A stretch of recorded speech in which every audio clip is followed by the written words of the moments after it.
स्वागत है आप सभी का हमारे एक और नए वीडियो में। आज का जो वीडियो है ये क्लास 12 हिस्ट्री का मोस्ट इंपोर्टेंट क्वेश्चंस को लेके है। इसमें मैं आप सभी को क्लास 12 हिस्ट्री का जो बुक है उनमें से जो सबसे इंपॉर्टेंट क्वेश्चंस है 3 मार्क्स के और 8 मार्क्स के उन क्वेश्चंस को लेके आया हूँ, जिसका आपको कंप्लीट आंसर्स भी मैं दूंगा, जो कि आपके बोर्ड एग्जाम के पॉइंट ऑफ व्यू से बहुत ज्यादा इंपॉर्टेंट है। अगर आपको ये पीडीएफ चाहिए तो आप जो है the social class dot in पे जाके इसको इजिली डाउनलोड कर सकते हैं। तो सबसे पहले चलिए देखते हैं 3 मार्क्स वाले जो क्वेश्चन है। तो जो सबसे पहला क्वेश्चन है वो क्या है, describe any three features of the great bath used in the Harappan settlement. जो हड़प्पन सेटलमेंट में ग्रेट बाथ था उसका आपको 3 फीचर्स को डिस्क्राइब करने दिया है। ठीक है, तो ग्रेट बाथ जो था, ग्रेट बाथ के बारे में आपको लिखना है। तो ये बहुत ही आसान सा एक सवाल है। तो the great bath was a large rectangular tank located in the Citadel area of Mohenjo-daro. Great bath जो है कहाँ पे था, वो सिटाडेल में था। एक रेक्टेंगुलर और लार्ज टैंक था। It was constructed with great precision using burn brick set in mortar. ये बहुत ही अच्छे से कंस्ट्रक्ट किया गया था, एकदम प्रोफेशनल वे में। इसके बाद अगर बात किया जाए, इसका थर्ड पॉइंट क्या है, द टैंक वाज एक्सेस विया 2 flights of step from north and south. इसमें स्टेप्स मतलब सीढ़ियां जो है वो किधर किधर से थे, नॉर्थ और साउथ से इसमें सीढ़ियां थी। Large well was found near by, एक बहुत ही बड़ा कुआं भी उसके पास में था। और इसका यूज हम लोग ऐसे एज्यूम करते हैं कि टैंक को फिल करने के लिए किया जाता था। ठीक है, और साथ में यहाँ पे ड्रेन आउटलेट भी हम लोग को देखने को मिला है। तो इस तरह से आप जो है इसका आंसर लिख सकते हैं इस क्वेश्चन का। इसके बाद अगर मैं आप सभी को बताऊं, तो अगर आप बोर्ड्स का प्रिपरेशन कर रहे हैं तो आपको पीवाईक्यू सॉल्व करना बहुत इंपॉर्टेंट है। तो आपको जो 10 ईयर पीवाईक्यू है, जो कि जनरली आपको कितने में मिलता होगा, जो बुक्स है वो आपको 300-400 में मिलता है। वही आप ई बुक जो है 29 रुपीज में बस ले सकते हैं। आप इन दोनों में से किसी भी एक नंबर पे व्हाट्सअप कर दीजिए, आपको ये ई बुक जो है वो मिल जाएगा। इसका जो हमारा नेक्स्ट क्वेश्चन है वो क्या है, critically examine the limitations of the inscriptional evidence in understanding the political and economic history of India। ठीक है, क्रिटिकली आपको क्या करना है, एग्जामिन करना है लिमिटेशंस का इंस्क्रिप्शनल एविडेंस का। तो आपको सिंपली इंस्क्रिप्शनल एविडेंस के क्या लिमिटेशंस है उसको लिख देना है। तो सबसे पहले आपको many inscription have been change over time. Inscription क्या जो होता है टाइम के साथ चेंज हो जाता है। ठीक है, इससे हम लोग उसको क्या कर सकते हैं, पढ़ नहीं सकते हैं बाद में जाके। और इससे हम लोग को उसका कंटेक्स्ट पता नहीं चलता है कि किस चीज को लेके ये लिखा गया होगा, किस चीज के लिए वो रिलेटेड है। इन सब चीजों को हम जान नहीं पाते हैं। और कुछ सम इंस्क्रिप्शन आर वेरी फ्रेंडली इनक्रेव्ड, मतलब कि बहुत सारे इंस्क्रिप्शन जो होता है उसको लिखावट जो है वो बहुत ही अलग टाइप से होता है। फ्रेंडली मतलब थोड़ा अच्छे से नहीं होता है, थोड़ा बुरा कंडीशन में होता है। तो उन सब चीजों की वजह से इंस्क्रिप्शन में बहुत सारे लिमिटेशंस हो जाता है। The meaning of certain words में नॉट बी क्लियर, मतलब बहुत सारे ऐसे वर्ड हो सकता है जिनका मतलब ही मतलब क्लियर नहीं है। ठीक है, और उसके बाद मतलब आपका जो यूजेस जो है वो अलग भी हो सकता है उस टाइम में, क्योंकि उस टाइम पे किसी वर्ड का जो मीनिंग है वो अभी चेंज हो सकता है। तो ये सब भी कुछ लिमिटेशन है इंस्क्रिप्शन में। उसके बाद inscription are often commission by rulers and powerful individual. Inscription जो है वो ज्यादातर मतलब कौन लिखवाता था, जो कि रूलर्स था या फिर पावरफुल इंडिविजुअल वगैरह था। उन लोगों का ही काम था इंस्क्रिप्शन लिखवाना। तो वो लोग जब इंस्क्रिप्शन लिखवाते हैं तो इससे मतलब बाइस पर्सपेक्टिव हम लोग को देखने को मिल सकता है। मतलब जो राजा है वो इंस्क्रिप्शन लिखवा रहा है तो वो कभी ये नहीं लिख पाएगा कि वो बुरा इंसान था। तो इस तरह से हमें इंस्क्रिप्शन में कुछ लिमिटेशंस जो है वो देखने को मिलता है। इसका जो हमारा नेक्स्ट क्वेश्चन है वो क्या है, India had a unique system of a communication during the 14th century. India का जो कम्युनिकेशन सिस्टम था बहुत ही ज्यादा यूनिक था 14th सेंचुरी में। तो आपको इस स्टेटमेंट को एग्जामिन करना है। ठीक है, जो कि इब्न बतूता ने दिया था। तो आपको पहले थोड़ा सा लिख देना है इब्न बतूता कौन था, एक मोरोकन ट्रेवलर था जो कि बहुत ज्यादा इम्प्रेस था आपका जो इंडियन पोस्टल सिस्टम है उसको लेके। He noted that it was so fast that it allowed news and letters to travel quickly. मतलब उन्होंने ये कहा है कि जो इंडिया का पोस्ट सिस्टम था उस वक्त तो बहुत ज्यादा फास्ट था। इससे न्यूज लेटर्स इन सब चीजों को बहुत ही इजीली ट्रेवल कराया जा सकता था, मतलब इसको ट्रांसफर किया जा सकता था।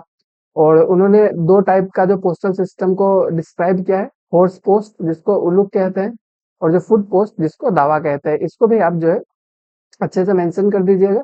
और उसके बाद Ibn Battuta noted that the food post was even faster than the horse post. और इब्न बतूता ने ये भी कहा है कि जो फूड पोस्ट था, ठीक है, उलूक, वो जो आपका हॉर्स पोस्ट से भी फास्ट था। The runners will with bells on their waist carried mail and goods. जो रनर्स है, ठीक है, वो मतलब अपने वेस्ट में कमर में बेल्स लगा के जो मेल्स और गुड्स है उन सभी को कैरी किया करते थे। ठीक है, इससे मतलब क्या होता था, news to travel from Delhi to Sindh in just 5 days. जो आपका न्यूज है जो दिल्ली से सिंध जाने में बहुत ही कम टाइम लगता है। ठीक है, ये सब चीज जो है वो कर पा रहा था। इब्न बतूता जो है इस चीज को मेंशन किया है। उसका जो हमारा नेक्स्ट चीज है वो क्या है, one important pillar of Mughal administration was the nobility, justify the statement.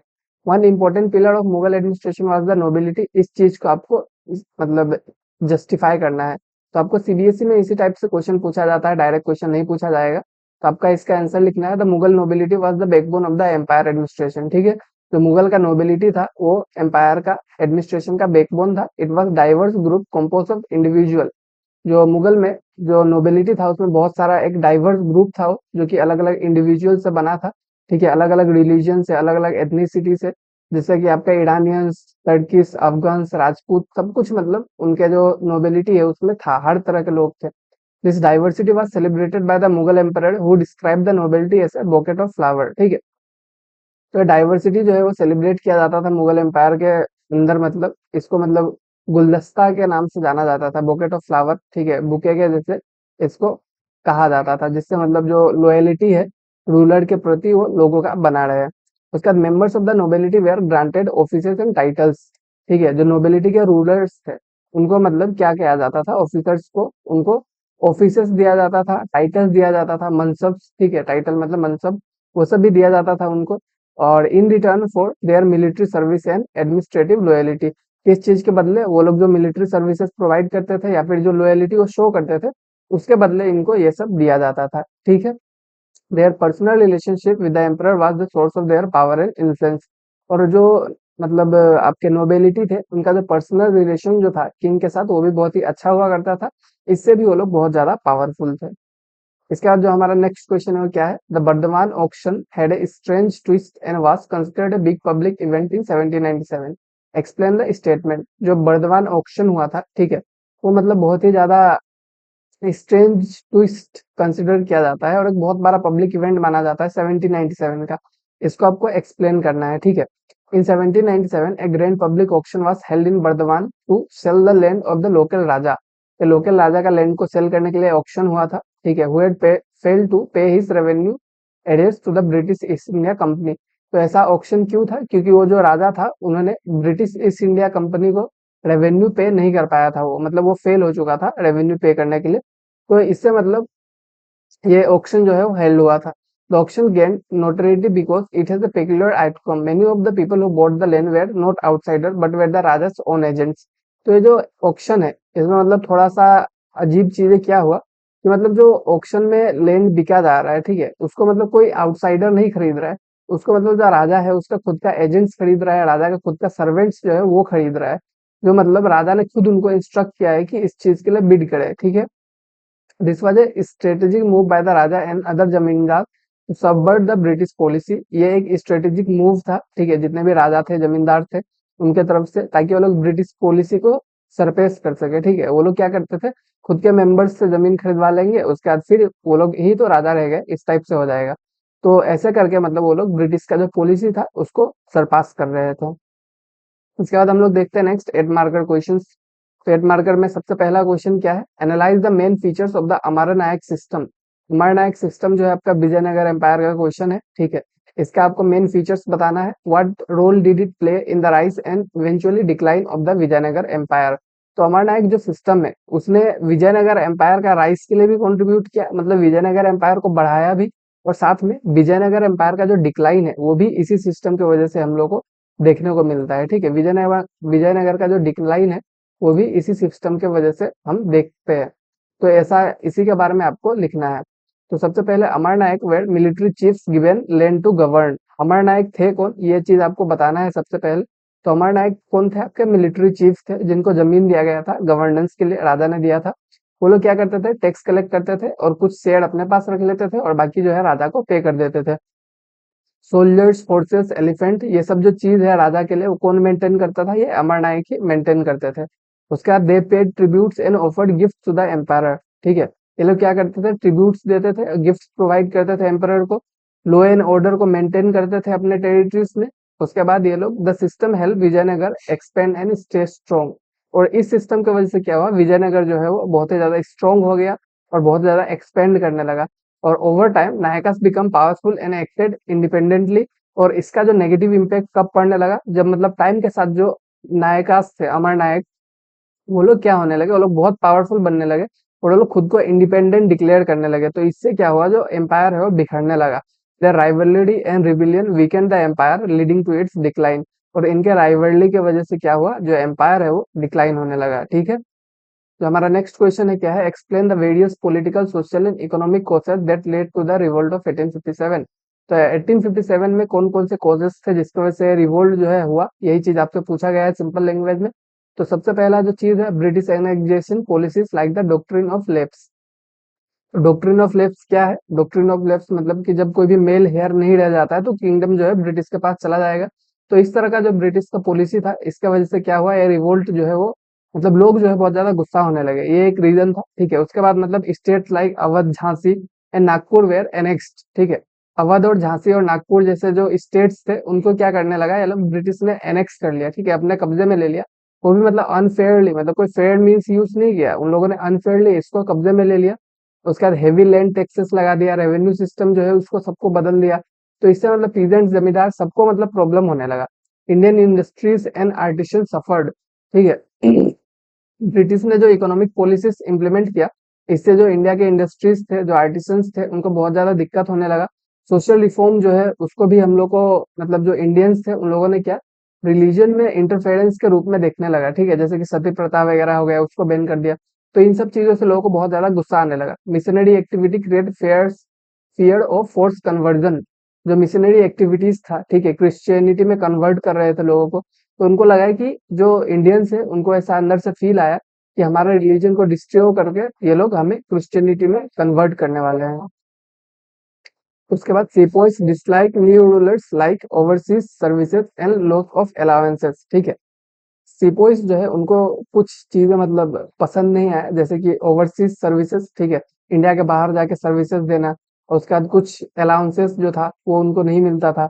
ये सब चीज जो है उनको पसंद नहीं आया। और grease cartridge of the Enfield rifle become the final spark. और एट द एंड क्या हुआ, आपका जो ग्रीस कार्टराइज वाला केस था, ठीक है, जो आपका बुलेट वाला केस था एनफील्ड राइफल में, वो जो था फाइनल कोर्स था, जिसकी वजह से एट द एंड ये जो रिवोल्ट ऑफ 1857 है वो ओकर हुआ। ठीक है, जो हमारा नेक्स्ट क्वेश्चन है, क्या है, describe the contribution of Mahatma Gandhi to the Indian national movement. Indian national movement में महात्मा गांधी का कंट्रीब्यूशन आपसे पूछा गया है। ठीक है, कि महात्मा गांधी ने क्या कंट्रीब्यूट किया है। तो इंडियन नेशनल मूवमेंट में made the freedom struggle a mass movement. Mahatma Gandhi ने क्या किया, जो ये फ्रीडम मूवमेंट था, ये बस पॉलिटिकल लीडर्स तक सीमित था पहले, इसको महात्मा गांधी ने एज ए मास मूवमेंट जो है प्रेजेंट किया। उसके बाद सत्याग्रह, नॉन वायलेंट रेजिस्टेंस जो है इनजस्टिस के खिलाफ, ये भी महात्मा गांधी जी ने लेके आया। उसके बाद एनसीएम जो है आपका, नॉन कोऑपरेशन मूवमेंट 1922, इसको भी मतलब लाया, जिससे मतलब ब्रिटिश गुड को बॉयकॉट किया गया। उसके बाद जो सीडीएम है, सिविल डिसोबीडियंस मूवमेंट 1930 को, ये भी डांडी मार्च के साथ इन्होंने स्टार्ट किया। उसके बाद क्विट इंडिया मूवमेंट 1942 में, जिससे मतलब ब्रिटिश एग्जिट इन्होंने डिमांड किया। और बहुत सारा काम किया इन्होंने अनटचेबिलिटी को रिमूव करने के लिए। साथ में हरिजन्स जो है, मतलब जो दलित क्लास के लोग जिनको कहते हैं हम लोग, उनको अपलिफ्ट करने के लिए। और हिंदू मुस्लिम यूनिटी को बहुत ज्यादा प्रमोट किया। और वुमेन्स पार्टिसिपेशन को बहुत ज्यादा इन्होंने प्रमोट किया फ्रीडम स्ट्रगल में। ऐसा नहीं है कि बस मेंस ही लड़ेंगे, वुमेन्स भी लड़ सकते हैं। और इसके बाद इस तरह से क्या हुआ कि inspired global leaders like Martin Luther king junior and Nelson Mandela. तो ये जो बड़े बड़े मतलब लीडर्स है ग्लोबल लेवल पे, ये लोग भी महात्मा गांधी को एज ए आइडल मानते हैं, उनसे इंस्पायर्ड होते हैं। ठीक है, तो यही कंट्रीब्यूशन था महात्मा गांधी का इंडियन नेशनल मूवमेंट में। इसका जो हमारा नेक्स्ट और आज का लास्ट क्वेश्चन है वो क्या है, critically analyse the main features of the Harappan urban planning and infrastructure. ठीक है, जो हड़प्पन अर्बन प्लानिंग और इंफ्रास्ट्रक्चर का मेन फीचर आपको एनालाइज करना है। उसके बाद how does it compare with the other contemporary civilisation. तो ये अदर सिविलाइजेशन जो है कंटेम्प्रेरी, उससे कैसे कंपेयर करता है, इस चीज को भी आपको बताना है। तो Harappan cities were build on a grid pattern with straight intersecting streets. तो हरप्पन सिटीज जो है ग्रिड पैटर्न में बना था। ठीक है, स्ट्रेट इंटरसेक्टिंग स्ट्रीट्स मतलब कि आपका इंटरसेक्टिंग स्ट्रीट मतलब आप समझ सकते हैं, ऐसे ऐसे मतलब जो स्ट्रीट्स होता है वो उस टाइप से बना होगा। सिटीज हैड सिटाडेल, सिटीज जो है वहां पे सिटाडेल था, मतलब public building, and lower town मतलब रेसिडेंशियल एरिया। तो आपको बस नॉर्मली हड़प्पा का जो अर्बन प्लानिंग का जो फीचर्स है उसी को आप लिख देंगे तो हो जाएगा। Houses were well built, open with bathroom and private wells. Houses जो है बहुत ही अच्छे से बनाए गए थे, ठीक है, इसमें बाथरूम, प्राइवेट वेल सब कुछ था। एडवांस ड्रेनेज सिस्टम था, ठीक है, जैसे कि आपका कवर ड्रेन्स भी था। Main holes showed concern for sanitation. Main holes मतलब कि आदमी लोग अंदर जाके साफ कर सकते हैं, ये सब चीजों भी देखने को मिला है। तो इससे मतलब उनका सैनिटेशन को लेके जो कंसर्न है, उन सब चीजों को हमें देखने को मिला है। उसके बाद यूज ऑफ स्टैंडर्डाइज्ड ब्रिक्स, ठीक है, जो स्टैंडर्डाइज्ड ब्रिक रेशियो है उसको भी यूज किया गया है, मतलब स्टैंडर्ड ब्रिक्स का यूज किया गया है। तो इससे क्या हुआ, indicated centralise control and planning. मतलब एक ही साइज का ब्रिक्स अगर यूज कर रहा है तो ऑब्वियसली सेंट्रलाइज कंट्रोल होगा, इस चीज को इंडिकेट करता है। इकोनॉमी जो है आपका एग्रीकल्चर, ट्रेड, क्राफ्ट पे मतलब बेस्ड था। और मेसोपोटामिया और इजिप्ट से अलग क्या था इसमें, Harappan did not build huge temples और पैलेसेस, ठीक है, हड़प्पन जो है वो बड़े बड़े जो टेम्पल्स और या फिर बड़े बड़े महल बनाते नहीं थे, मतलब, ठीक है। बाकी जो आपका मेसोपोटामिया और इजिप्ट सिविलाइजेशन में बड़े बड़े बिल्डिंग्स वगैरह, महल वगैरह जो है वो बना था, मंदिर वगैरह बना था। बट जो हड़प्पन से यहाँ पे ऐसा कुछ देखने को नहीं मिला है। Focus was on public infrastructure and civic life, not on royal monuments. तो जो हड़प्पन सिविलाइजेशन का मेन फोकस था वो आपका पब्लिक इंफ्रास्ट्रक्चर पे था, सोशल लाइफ पे था। बड़े बड़े रॉयल मोन्यूमेंट्स बनाने पे बिल्कुल भी इनका फोकस नहीं था, ठीक है। और अगर आपको मॉक टेस्ट लेना है सीयूटी का, ठीक है, बिल्कुल फ्री, तो आप जो है हमारा website the social class dot in को विजिट कीजिए, वहाँ आपको फ्री में सीयूटी का मॉक टेस्ट जो है हर सब्जेक्ट का मिल जाएगा, जिसको आप अटेंड कर सकते हैं। और खुद का जो लेवल है वो सीयूटी के हिसाब से आप पता कर सकते हैं, ठीक है। और ऑब्वियसली आप सीयूटी में अपेयर करेंगे तो ये आपके लिए बहुत ज्यादा इंपॉर्टेंट रहेगा। तो आज का जो वीडियो है यहीं पे खत्म होता है। Thank you, thank you.